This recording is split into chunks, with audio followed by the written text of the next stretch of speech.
Smart city योजना अंतर्गत बने हॉस्पिटल और पैथोलॉजी लैब सहित करोड़ों की सौगातों का शिलान्यास करने झांसी आए सूबे के मुख्यमंत्री योगी आदित्यनाथ ने कहा, उत्तम चिकित्सा सुविधा हर नागरिक को मुहैया कराना हमारी पहली प्राथमिकता है।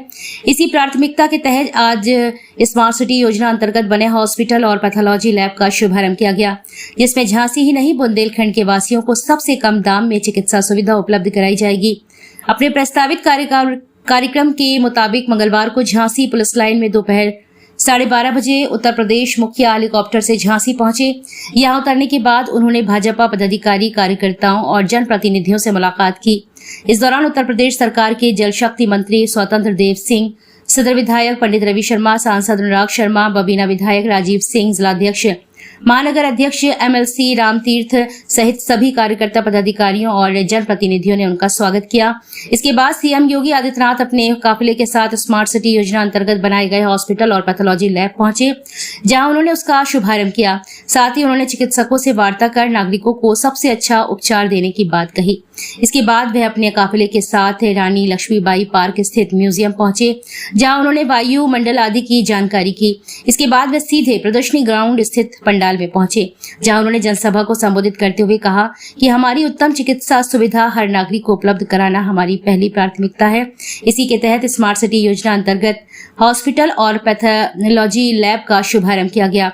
उन्होंने चिकित्सकों को भी उच्च उपचार करने के स्पष्ट निर्देश दिए। वहीं उन्होंने कहा कि युवा हमारे देश का भविष्य है, युवा के भविष्य से खिलवाड़ करने वालों को बख्शा नहीं जाएगा। वहीं उन्होंने कांग्रेस और सपा पर हमला करते हुए कहा कि जो लोग जातिवाद की राजनीति को आगे बढ़ाते हैं, समाज को बांटने का काम करते हैं, उन लोगों के लिए सबसे बड़ा सबक महाकुंभ 2025 प्रयागराज बना है।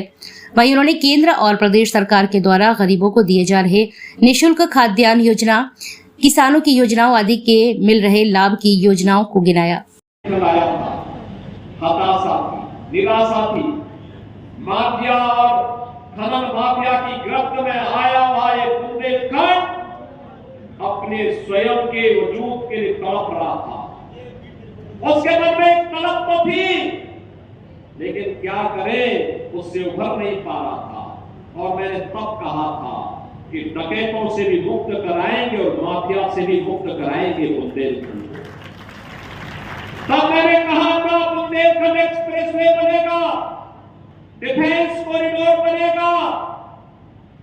और अब तो मैं बधाई देता हूं आपको, बीडा के नाम पर बुंदेलखंड औद्योगिक विकास प्राधिकरण आपका बन रहा है। 56,000 एकड़ क्षेत्रफल में देश का एक सबसे बड़े औद्योगिक नगर के रूप में झांसी कानपुर के बीच में किसी के पास नहीं। बुंदेलखंड की ताकत का एहसास अब दुनिया करेगी। बहनों और भाइयों, अभी से ऑफर आने लग गए, हम बुंदेलखंड एक्सप्रेसवे का एक्सटेंशन करने जा रहे हैं। हमने फार्मा पार्क के लिए 2000 एकड़ लैंड पहले ही ललितपुर में ले लिए। कार्य काफी आगे बढ़ चुका है। ललितपुर में मेडिकल कॉलेज का निर्माण पहले ही हो चुका है और अब तो हम लोग झांसी में सार्वजनिक कार्यक्रमों को करने के लिए आने वाले समय में एक बेहतरीन कन्वेंशन सेंटर भी उपलब्ध करवाएंगे। पंचायत के अध्यक्ष और मेरी माता स्वरूप मेरी चाची श्रीमती अनुराधा शर्मा जी, आप सभी एक कार्यक्रम को अपने हाथों में लिया था और इस बार सरकार ने बजट में प्रावधान किया है जीरो पॉवर्टी के लक्ष्य को प्राप्त करने के लिए जो गरीब अभी तक किसी योजना से वंचित है, उस गरीब को उस योजना के साथ जोड़ करके उसके जीवन को आगे बढ़ाने का काम करेंगे। जिसको मकान नहीं मिल पाया उसको मकान देंगे। जिसे अब तक किसी योजना का लाभ नहीं मिल पाया है उसे इस योजना के साथ जोड़ने का काम करेंगे। जिसके बाद शौचालय नहीं शौचालय, जिसके बाद जॉब कार्ड नहीं जॉब कार्ड, जिसके बाद आयुष्मान का कार्ड नहीं आयुष्मान का कार्ड, जिसके बाद राशन की आवश्यकता नहीं पड़ेगी।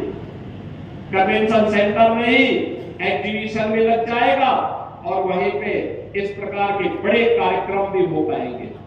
जब कार्यक्रम नहीं होने हैं तो वहां पे शादी ब्याह के कार्यक्रम, वहां पे इन्वेस्टर मीट के कार्यक्रम, वहां पर विभिन्न प्रकार के अपने कार्यक्रमों को भी आगे बढ़ाया जा सकता है। बहनों और भाइयों, याद करिए, आज से 8 साल पहले एक बूंद पानी के लिए तरसता था बुंदेलखंड। अब तो हर घर नल की योजना अपने अंतिम चरणों में चल रही है। बहुत शीघ्र बुंदेलखंड के हर घर में पेयजल की सुविधा हम लोग प्रदान करने वाले हैं। गेल बेतवा की परियोजना हर खेत को पानी पहुंचाने के लिए प्रतिबद्ध दिखाई दे रही है और बुंदेलखंड एक बार फिर से अपने पुराने गौरव के साथ आगे बढ़ने के लिए उतावला दिखाई दे रहा है।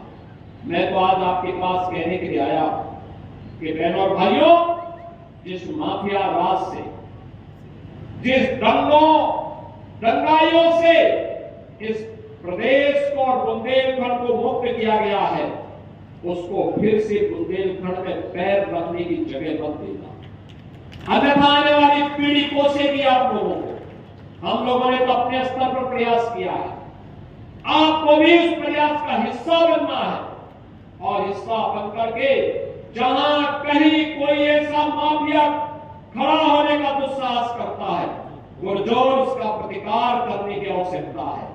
सरकार आपके साथ खड़ी होगी, आपके साथ खड़ी होगी। कोई भी अगर व्यक्ति ऐसे लोगों को जो गरीबों का शोषण करता है, गरीबों की, व्यापारियों की शोषण करता है, बेटियों की सुरक्षा में सेंध लगाता है और बुंदेलखंड में विकास में बाधक बनता है, उस बैरियर को हटाने की जिम्मेदारी हमारी। हम लोग आपके साथ खड़े हैं।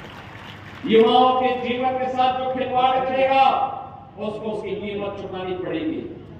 अन्नदाता किसानों के भाग्य को बदलने के लिए सरकार के द्वारा जो उठाए गए कदम है, आपने देखा होगा कल हमारी सरकार ने गेहूं का एमएसपी घोषित किया है। प्रति क्विंटल 150 रुपया और बढ़ाया गया है। 2425 रुपया हम लोग गेहूं का